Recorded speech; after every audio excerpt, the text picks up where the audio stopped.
Hello, എല്ലാവർക്കും നമസ്കാരം. എൻ്റെ അടുത്തൊരു വീഡിയോയിലേക്ക് എല്ലാവർക്കും സ്വാഗതം. ഇന്ന് ഞാൻ സംസാരിക്കാൻ പോകുന്നത് എല്ലാവരുടെയും വെരി വെരി കോമൺ ആയിട്ടുള്ളൊരു ചോദ്യമാണ്: എന്തുകൊണ്ട് ആയുർവേദം സമയമെടുക്കുന്നു എന്നുള്ളത്. അതിനെ പറ്റിയിട്ടാണ് ഇന്നത്തെ വീഡിയോ. ആയുർവേദം സമയമെടുക്കുന്നു എന്നുള്ളത് വളരെ സത്യമാണ്. പക്ഷേ നമ്മൾ പലരും ഒറ്റമൂലികളെ കുറിച്ചിട്ട് കേട്ടിട്ടുണ്ടോ? അത് കഴിച്ചു കഴിഞ്ഞാൽ പെട്ടെന്ന് അസുഖം മാറും, അല്ലെങ്കിൽ അത് കഴിച്ചാൽ പെട്ടെന്ന് റിലീഫ് കിട്ടുന്നുണ്ട്, അല്ലേ? തൊണ്ടവേദന, ജലദോഷം, ഇതിനൊക്കെ നമുക്ക് പെട്ടെന്ന് റിലീഫ് കിട്ടുന്നുണ്ട്. പിന്നെന്താ ബാക്കി മരുന്നുകൾ കഴിക്കുമ്പോൾ നമുക്ക് കിട്ടാത്ത?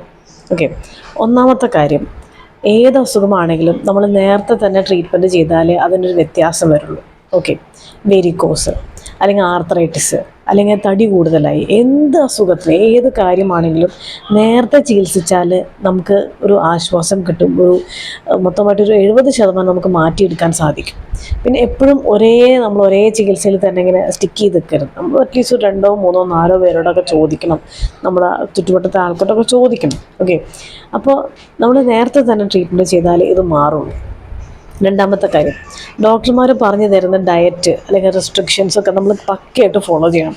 ബേക്കറി ഐറ്റംസ് വേണ്ടാന്ന് പറഞ്ഞാൽ വേണ്ട, പക്ഷെ പെട്ടെന്നൊരു ദിവസം കൊണ്ട് നമുക്ക് കുറയ്ക്കാനും പറ്റില്ല. അപ്പോൾ എന്ത് ചെയ്യണം? അതിൻ്റെ ഇപ്പോൾ 2 കേക്ക് കഴിക്കുന്ന ആൾ 1 കേക്ക് കഴിക്കാം, 5 ചോക്ലേറ്റ് കഴിക്കുന്ന ആൾ 2 ചോക്ലേറ്റ് കഴിക്കാം. അങ്ങനെ നമ്മൾ ഡോസ് കുറച്ച് കൊണ്ടുവരും. ഓക്കെ, മൂന്നാമത്തെ കാര്യം, മരുന്നുകൾ കഴിക്കുമ്പോൾ അതിൻ്റെ മെഷർമെൻറ്റിൻ്റെ ഔൺസിൻ്റെ ഉള്ളത് കിട്ടും. അത് എപ്പോഴും നിങ്ങൾ കയ്യിൽ സൂക്ഷിച്ച് വെക്കണം. ഈ 10 ml 15 ml അങ്ങനെയൊക്കെ. പലരും എന്താ വെച്ചാൽ ബോട്ടിൽ അങ്ങനെ കമഴ്ത്തിയിട്ട് ഒഴിക്കുന്നുണ്ട്. അപ്പോൾ ഡോസ് ഡയറ്റും കറക്റ്റ് ആയില്ലെങ്കിൽ അതൊരു ബുദ്ധിമുട്ട് തന്നെയാണ്. ഓക്കെ, അടുത്ത കാര്യം എന്ന് പറഞ്ഞാൽ, നമ്മുടെ ഈ ഒരു ശാസ്ത്രപ്രകാരം ഈ പേഷ്യൻറ്റിൻ്റെ ഒരു വിശ്വാസത്തിൻ്റെ ഒരു പ്രശ്നമുണ്ട്. അവർക്ക് മരുന്നിലും ചികിത്സയിലും വിശ്വാസമില്ലെങ്കിൽ, അവരുടെ സൈഡിൽ നിന്നൊരു കോപ്പറേഷൻ ഇല്ലെങ്കിൽ അവർ വിചാരിക്കുന്ന റിസൾട്ട് കിട്ടില്ല. പിന്നെ മെയിനായിട്ടുള്ളൊരു കാര്യം എന്ന് പറഞ്ഞാൽ, നമുക്ക് ഒരു അസുഖത്തിൻ്റെ ഒരു കാരണം നമുക്ക് അറിഞ്ഞിരിക്കണം. ഏത് അസുഖമാണെങ്കിലും അതിന് കാരണം എന്താണ്, അതെന്തുകൊണ്ടുണ്ടാവുന്നു, ഇതറിയില്ലെങ്കിൽ നിങ്ങൾ ഡോക്ടറോട് തന്നെ ചോദിക്കുക എന്തുകൊണ്ടുണ്ടാവണം. ഇനി കുറേ കൊല്ലങ്ങളായിട്ട് ബ്ലഡ് ടെസ്റ്റേ എടുക്കാത്ത ഒരാളാണെങ്കിൽ അവർ ഡെഫിനറ്റ്ലി ബ്ലഡ് ടെസ്റ്റ് എടുത്തേ പറ്റും. പിന്നെ ഓരോരുത്തർക്കും ഓരോരുത്തരുടെ ശരീരവും വേറെ വേറെ റെസ്പോൺസാണ് തരുന്നത്. ഇപ്പോൾ 40 വയസ്സുള്ള 2 സ്ത്രീകളാണെന്ന് വിചാരിക്കുക. ഒരു ലേഡിക്ക് ചിലപ്പോൾ പെട്ടെന്ന് അസുഖം മാറിയിട്ടുണ്ടാവും, പെട്ടെന്ന് നല്ല കുറവുണ്ടാവും. പക്ഷേ അപ്പുറത്തെ ലേഡിക്ക് ചിലപ്പോൾ കുറവുണ്ടാവണമെന്നില്ല, അവർക്ക് ചിലപ്പോൾ കുറച്ച് ഡിലേ ആവും. അത് ഓരോരുത്തരുടെ ലൈഫ് സ്റ്റൈൽ, അവരുടെ ജീവിതശൈലികൾ, അങ്ങനത്തെ ഓരോ കാര്യങ്ങളുണ്ട്. ഇതെല്ലാം കണക്റ്റഡ് ആണ്. ഓരോ ശരീരത്തിനും ഓരോ റെസ്പോൺസാണ്. 4 ഗോൾഡൻ റൂൾസ് ഉണ്ട് ആയുർവേദത്തിന്: ഔഷധം, ആഹാരം, വിഹാരം, ആചാരം. ഔഷധം എന്ന് പറഞ്ഞാൽ മരുന്ന്. നമ്മൾ കറക്റ്റ് സമയത്ത് മരുന്ന് കഴിക്കുക, കറക്റ്റ് രീതിയിൽ ഒരു 6 മണി 7 മണി സമയത്ത് വയറ്റിൽ നിന്നൊക്കെ ഒന്ന് ശോധനയൊക്കെ ആവാം. അങ്ങനെ. ആഹാരം എന്ന് പറഞ്ഞാൽ കഴിക്കാൻ പറ്റുന്ന ഭക്ഷണങ്ങൾ കഴിക്കുക. രാവിലെ വേവിച്ച ഭക്ഷണങ്ങൾ അങ്ങനെ ഡോക്ടർമാർ പറഞ്ഞിട്ടുണ്ടാവും, അല്ലേ? വിഹാരം എന്ന് പറഞ്ഞാൽ കഴിക്കാൻ പാടില്ലാത്തത്.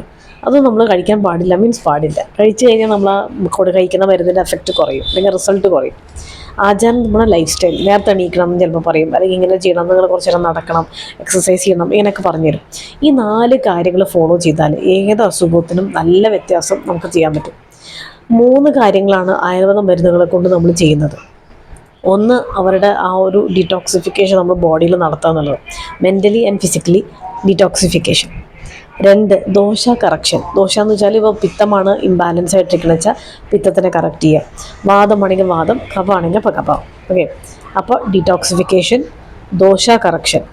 അടുത്തത് എന്താണ്? റെജുവിനേഷൻ. ഇതെല്ലാം കഴിഞ്ഞു, ഇനി മരുന്ന് നിർത്തുക, അങ്ങനെയല്ല. അത് കഴിഞ്ഞിട്ട് നമ്മുടെ ബോഡിക്കുള്ള ആവശ്യത്തിന് ന്യൂട്രിയൻസും വിറ്റമിൻസൊക്കെ കിട്ടുന്നുണ്ടോ, ഇനി തടി വെക്കാനുള്ളവരാണെങ്കിൽ അതിൻ്റെ മരുന്ന്, അല്ലെങ്കിൽ സുഖമായിട്ട് ഉറക്കം കിട്ടാനുള്ളത്, ഇങ്ങനെ കുറച്ച് കാര്യങ്ങളൊക്കെ ഉണ്ട്. റെസ്റ്റ് എടുക്കുക എന്നുള്ളത്. ചില അസുഖത്തിന് നമ്മൾ റെസ്റ്റ് എടുക്കണം എന്ന് പറയും, ചില അസുഖത്തിന് റെസ്റ്റിൻ്റെ ആവശ്യമില്ല എന്ന് പറയും.